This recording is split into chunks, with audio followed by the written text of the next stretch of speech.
Vamos orar ao Senhor. Querido Deus, nós te adoramos e te bendizemos por tua fidelidade e teu amor, pela palavra que nos foi trazida nessa manhã, Senhor, sobre o tempo, que nós possamos compreender a grandeza da tua majestade através do tempo, como o Senhor se move, como o Senhor ministra em nossas vidas, e que isso nos traga, Senhor, a certeza de que tu estás conosco em todo o tempo. Ó Deus, continua a falar conosco nesta manhã. Nós te imploramos em nome de Jesus. Amém e amém. Nós vamos fazer a leitura responsiva conforme está no nosso boletim aí do Salmo 84, do versículo 1 ao versículo 4. Salmo 84, do versículo 1 ao 4. Acharam aí? Então nós vamos ter o dirigente lendo, depois todos, depois homens, mulheres e finalizamos com todos, certo? Você pode acompanhar aqui também pelo Data Show. Como é agradável o lugar da tua habitação, ó Senhor dos exércitos. Todos nós. A minha alma anela e até desfalece pelos átrios do Senhor.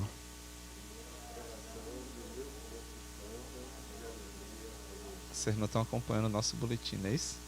Essa parte é para ser lida pelos homens. Cadê os homens? Vamos nós? O meu coração e o meu corpo cantam de alegria ao Deus vivo. Alguém com dúvida aí sobre, sobre essa parte aí de ser homem?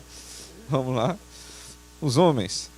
O meu coração e o meu corpo cantam de alegria ao Deus vivo. As mulheres.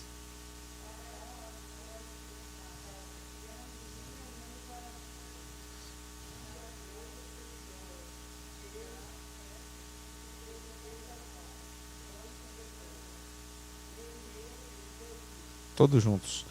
Como são felizes os que habitam em tua casa, louvam-te sem cessar. Nós vamos cantar o hino 116 do cantor cristão, Desejo da Alma.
Aleluia.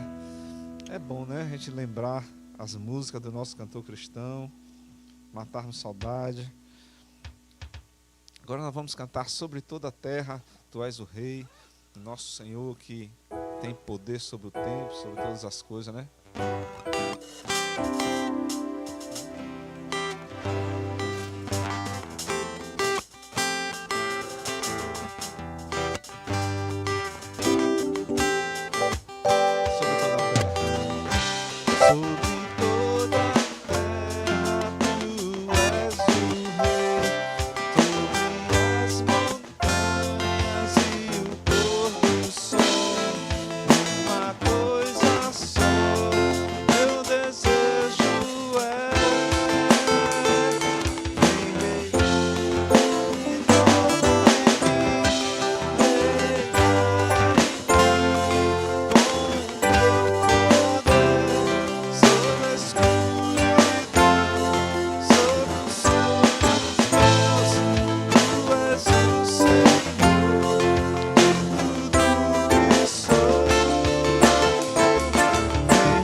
Já que vocês já trouxeram dízimos e ofertas, né? Vamos só ler Provérbios 3, de 5 a 10.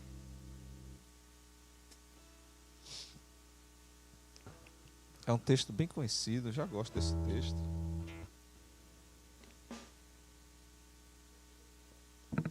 Sempre eu estou lendo ele. Diz assim: confie no Senhor de todo o seu coração e não se apoie no seu próprio entendimento. Reconheça o Senhor em todos os seus caminhos e Ele endireitará suas veredas. Não seja como sábio aos seus próprios olhos. Tema ao Senhor e evite o mal. Isso dará a você saúde ao corpo e vigor aos ossos. Honre o Senhor com todos os seus recursos e com os primeiros frutos de todas as suas plantações. E os seus celeiros ficarão plenamente cheios e os seus barris transbordarão de vinho. Temos aqui uma promessa antiga, mas que também nos faz pensar sobre a sabedoria, sobre o reconhecer ao Senhor, sobre confiar no Senhor. Vamos orar pelos dízimos e ofertas que foram entregues nessa manhã?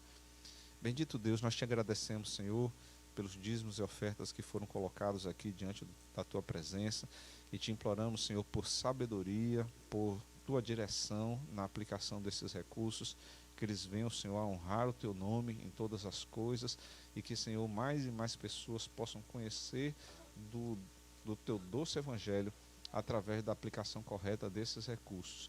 Faz, Senhor, multiplicar e prosperar para toda boa obra aquilo que foi lançado aqui diante do teu altar, e também, Senhor, traz a multiplicação sobre a vida dos teus filhos. Essa é a nossa oração em nome de Jesus. Amém e amém. Encerrando esse período de cânticos, nós vamos cantar Quebrantado.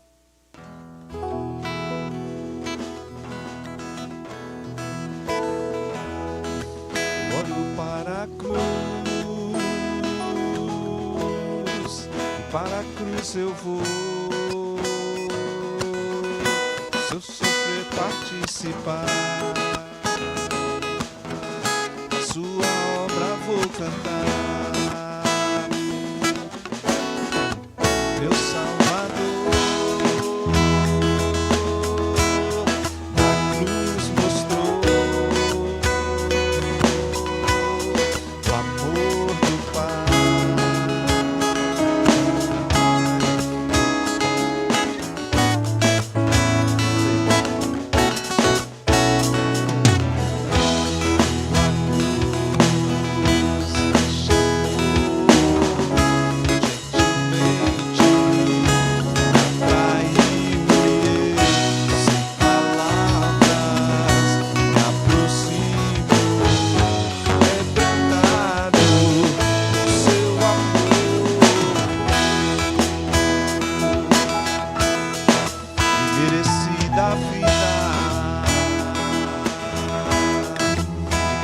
Recebi por sua cruz, a morte me livrou, trouxe minha vida. Eu estava condenado, mas agora pela cruz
Abre a sua Bíblia em Atos dos Apóstolos, capítulo 9. Nós vamos continuar a palavra do domingo passado.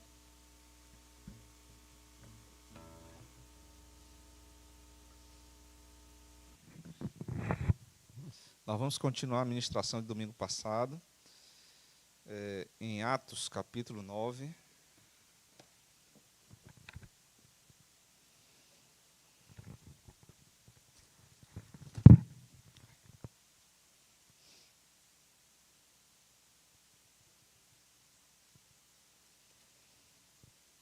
Domingo passado nós vimos a conversão de Saulo e hoje nós vamos continuar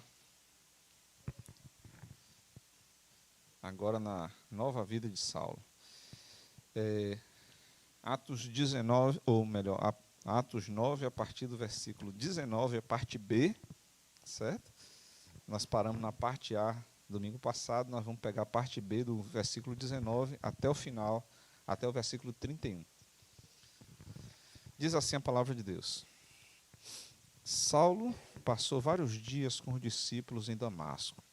Logo começou a pregar nas sinagogas que Jesus é o Filho de Deus.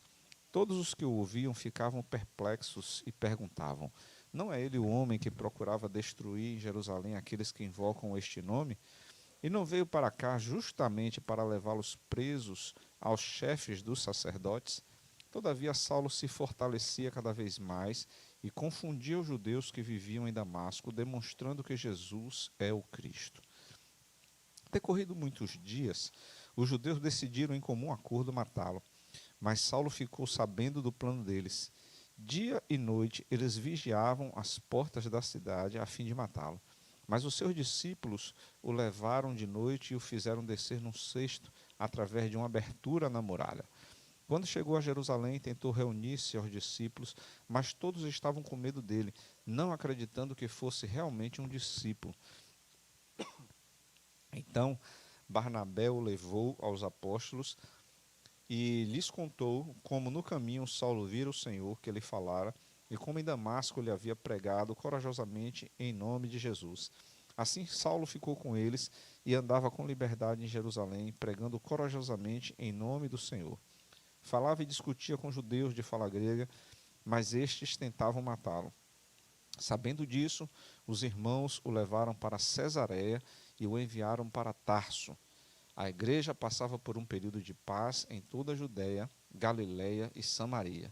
Ela se edificava e, encorajada pelo Espírito Santo, crescia em número, vivendo no temor do Senhor.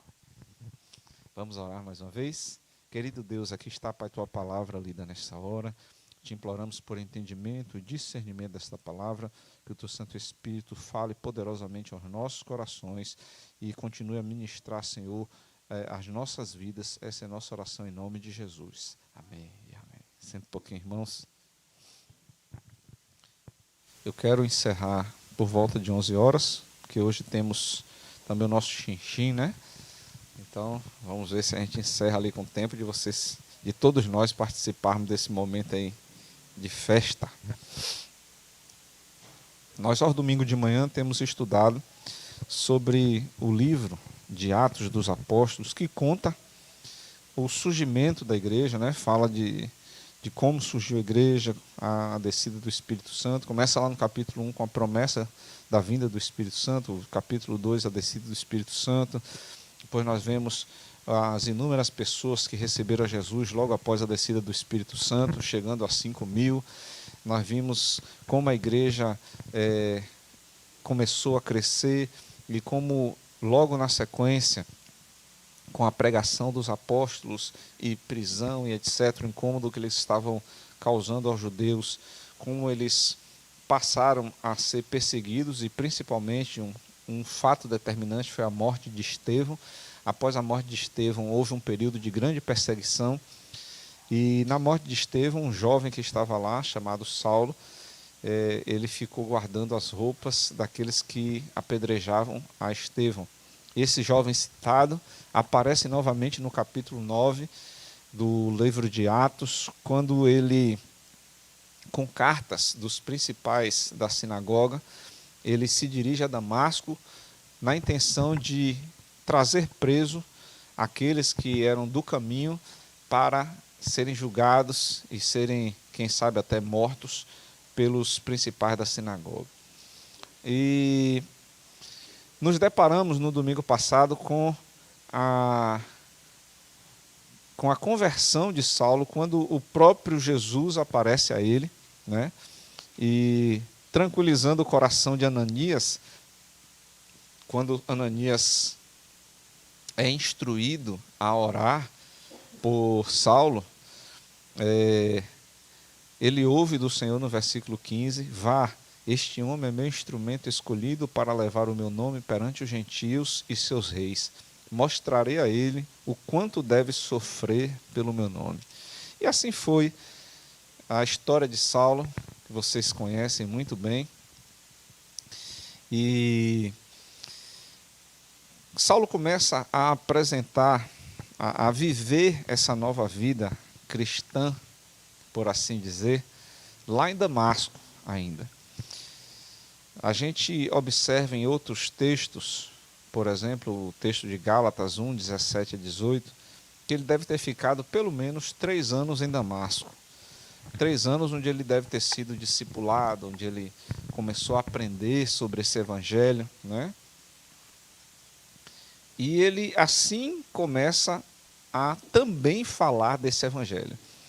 Só que Saulo, antes perseguidor do evangelho, quando ele começa a pregar desse novo evangelho, ele passa a experimentar um pouco do que ele fazia com os outros, né? De perseguidor a perseguido. E logo ainda em Damasco, ele sofreu uma tentativa de morte, ou melhor, as pessoas já planejavam a sua morte. E sabendo disso, ele precisou fugir de Damasco. Imagine Saulo, o quanto Deus estava quebrando aquele homem, né? Porque ele precisou fugir sendo descido por um cesto das muralhas da cidade. E a partir dali, ele peregrina até Jerusalém, tenta conversar com os apóstolos, mas os apóstolos não dão crédito a ele por causa do seu histórico, né? E você já deve ter ouvido falar em algum lugar, alguma vez, o teu passado te condena, né? E aí, e hoje deve ter um filme para isso. Aí, tá vendo? Teu passado te condena. E ele chega em Jerusalém, não encontra apoio dos apóstolos, porque poderia muito bem ser um artifício dele para se aproximar dos apóstolos para tentar matá-los. E desconfiando disso, eles não deram oportunidade para Saulo, até que Barnabé resolve assumir Saulo para si. E ele vai, pega Saulo, leva aos apóstolos, ou melhor, intercede, né? No versículo 27 nos diz, vamos pegar do 26. Quando chegou a Jerusalém, tentou reunir-se aos discípulos, mas todos estavam com medo dele, não acreditando que fosse realmente um discípulo. Então Barnabé o levou aos apóstolos e lhes contou como no caminho Saulo vira o Senhor que ele falara, e como em Damasco ele havia pregado corajosamente em nome de Jesus. A participação de Barnabé foi fundamental para que Saulo fosse aceito como um discípulo junto aos apóstolos. Quando a gente começa a fazer uma puxada rápida dessa trajetória de Saulo, começando ali em Damasco, nós vimos que ele enfrentou oposições, enfrentou risco de perder a vida, risco de morte, mas o versículo 22 nos diz: todavia Saulo se fortalecia cada vez mais e confundia os judeus que viviam em Damasco, demonstrando que Jesus é o Cristo. Ou seja, ele falava corajosamente sobre Jesus. Quando ele precisou fugir de Damasco e foi a Jerusalém, versículo 28 nos diz assim: assim Saulo ficou com eles e andava com liberdade em Jerusalém, pregando corajosamente em nome do Senhor. Ele falava, discutia com os judeus da fala grega, mas esses tentavam matá-lo. Então nós vimos que a vida de Saulo, de perseguido ou de perseguidor a perseguido, e ele imediatamente passa a experimentar um pouco daquilo que ele tanto infligia aos outros, mas uma marca na vida de Saulo foi pregar corajosamente o nome do Senhor Jesus. Eu gostaria de destacar aqui essas duas coisas. Primeiro, a tenacidade de Paulo na pregação do Evangelho de Cristo. Muito embora ele fosse ameaçado, muito embora ele corresse risco de perder a sua vida, ele continuamente insistia na pregação do Evangelho de Jesus Cristo. A segunda coisa que eu gostaria de chamar muita atenção nesse texto é que a importância que tem de um cristão maduro acompanhar um novo convertido. Nós vimos aqui que Saulo, ele ainda, embora ele tivesse muito desejo e pregasse fervorosamente sobre o Evangelho de Cristo, ele ainda não tinha o conhecimento necessário, ele ainda não tinha todo o conhecimento, e eu já posso adiantar, porque são coisas que a gente já estudou e eu não vou estudar de novo, mas ele passa um bom tempo, ele volta, né, posteriormente para a sua cidade, para Tarso, né, Tarso. E ao voltar para a sua cidade natal, ele volta corrido, porque ele novamente foi ameaçado de morte, as pessoas queriam matá-lo em Jerusalém, e certamente como ele tinha muita, eu ia dizer muita amizade, mas amizade não ia querer matá-lo, né? E tinha muitas pessoas que conheciam Saulo do tempo que, no seu farisaísmo, e seu zelo, ele procurava matar pessoas, ele procurava prender cristãos. Muitos desses agora se voltaram contra ele e buscavam matá-lo por pregar o Evangelho. E ele volta para a sua cidade natal e passa muitos anos lá. E dessa vez ele fica um tempo sozinho, ele e Deus, e mais na frente ele vai relatar que praticamente tudo que ele conheceu do Evangelho foi revelado pelo próprio Espírito Santo. O Espírito Santo ministrou seu coração durante um bom tempo, provavelmente lá na sua cidade natal. E novamente no futuro, Barnabé vai lá buscar Saulo para as viagens missionárias, né? E nós vemos aqui, irmãos, a importância do discipulado, a importância de um cristão mais maduro cuidar de um cristão que está dando os seus primeiros passos no Evangelho. Nós precisamos destacar esse tempo, nós precisamos deixar na nossa vida tempo hábil para isso. Porque, ao cuidar de um novo cristão, nós estamos amadurecendo, ajudando ele a se tornar maduro em sua fé, nós estamos ensinando pelo exemplo, nós estamos dando oportunidade de crescimento, mas nós também estamos cuidando de um futuro, quem sabe, pregador da palavra, pregador ou pregadora da palavra. Se Barnabé tivesse se retido ao medo dos principais, ou dos apóstolos, tem um totó ali entrando que... Acho que foi Tassi que chegou, aí trouxe o cachorro. Eu vejo...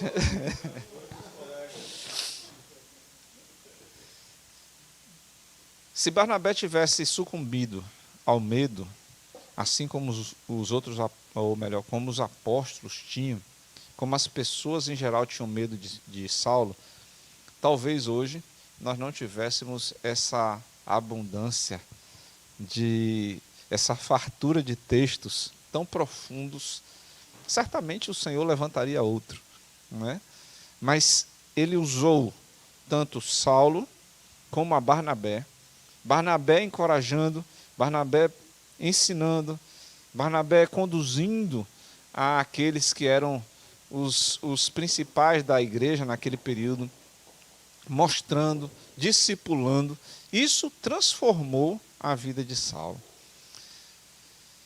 Por que eu toco nisso, irmãos? Porque nós precisamos, na nossa vida, na nossa jornada cristã, também dedicar tempo a outros. Na sua agenda semanal, você deve abrir um espaço de discipulado. Eu fico hoje meio preocupado com o nome discípulo, porque às vezes nós não trabalhamos bem isso. Mas discípulo nada mais é do que a pessoa que anda com a gente, um camarada que aprende com a gente, aprende pelo exemplo, né? Não é alguém que nós temos o domínio, não é alguém que nós temos não sei, não está debaixo da nossa autoridade. É alguém que a gente traz para perto. E num relacionamento de amizade, uma amizade voltada para o crescimento daquele irmão, você vai dedicar o seu tempo para que ele possa caminhar futuramente com as suas próprias pernas. E porque em alguns momentos esse nome discípulo foi meio que jogado na lama, né?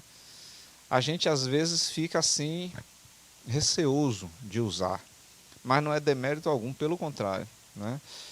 Eu vejo que a preocupação dos apóstolos, quando nós olhamos no versículo 26, ele diz assim: quando chegou a Jerusalém, tentou reunir-se aos discípulos, mas todos estavam com medo dele, não acreditando que fosse realmente um discípulo. O que importava para os apóstolos, para os discípulos de Jesus, era andar com alguém que fosse discípulo. Discípulo é alguém ensinável, discípulo é alguém que você conduz principalmente com sua vida. E por que isso é importante, irmãos? Porque talvez você não tenha um arcabouço teológico, até um fundamento cristão tão profundo assim, mas a gente aprende muito pelo exemplo. A gente aprende muito com o dia a dia. Talvez você não saiba falar sobre oração, você não saiba discursar sobre oração, mas quando você chama o seu discípulo para orar, você está mostrando para ele na prática o que é uma vida de oração. Talvez se você parasse para ensinar as coisas sobre oração, o estudo se tornasse tedioso, grande demais e desinteressante. Mas quando você chama a pessoa para orar, você está colocando na prática aquela aplicação, você está aplicando aquele estudo na prática, isso se torna vida para o seu discípulo. Quando você senta com o seu discípulo para estudar a palavra, você está mostrando para ele na prática a importância da leitura da palavra de Deus, do estudo da palavra de Deus, e isso é vida para as pessoas que estão crescendo na fé, que estão dando os primeiros passos na fé. Então, a palavra para hoje é: disponha-se. Seja alguém disponível para abençoar a vida de outros. Eu sei que todos nós temos trabalho, temos obrigação, temos muita coisa para fazer, mas se todos nós pudermos dedicar ao menos 1 hora por semana para cuidar de alguém, ao menos 1 hora, né? Se você não pode sentar e ler a Bíblia com essa pessoa, leva para a tua casa, chama para almoçar. Ele vai ver que você ora durante a refeição, pelo menos os crentes geralmente fazem isso, né? A gente ora durante a refeição, que um papo com você é saudável, é produtivo, né? Que você não vai só ficar no Bavi, na Fórmula 1, na MotoGP, mas que você vai falar de Jesus, que você vai falar do amor de Cristo. Use aquilo que você tem. Haja com as ferramentas que o Senhor te capacitou e seja instrumento para abençoar a vida de outros. Vamos orar? Olha, 2 minutos para as 11. Baixe sua cabeça, feche seus olhos. Querido Deus, aqui estamos, Senhor, em Tua presença, para Te implorar que Tu nos dês a sabedoria necessária, a graça necessária, para que, Senhor, nós sejamos bênção também na vida de outros que estão começando a dar os primeiros passos no Teu reino, no Evangelho agora. Ó Deus, nos ensina a ter a paciência necessária, nos dá, Senhor, as palavras necessárias, os gestos necessários, que nós sejamos, Senhor, exemplo para a vida de outros, e que através das nossas vidas, outras vidas sejam abençoadas e reconheçam quem Tu és, e sejam, Senhor, apaixonados pelo Senhor, que eles Te conheçam mais, com profundidade, e que isso impacte muitas vidas. Nós louvamos o Teu santo nome, nós Te agradecemos pela Tua fidelidade, pelo Teu amor e pela Tua bondade, e Te imploramos, continua conosco, Senhor, durante todo esse dia. Já consagramos o alimento que iremos comer daqui a pouco, juntos, como família de Deus, e que isso gere proximidade, gere comunhão. Abençoamos as mãos que estão fazendo essa comida, ó Deus, e que e os recursos que serão levantados aqui para missões. Que o teu reino seja abençoado através dessa oferta que fazemos, Senhor, e que o teu nome seja conhecido na nossa cidade, na nossa Bahia. Nós te bendizemos porque tu és Senhor e não há outro além de ti, e declaramos isso em nome de Jesus. Amém e amém. O Senhor nos abençoe e nos guarde, e à noite, às 18 horas, estaremos juntos aqui para o nosso culto da família. Deus abençoe a todos.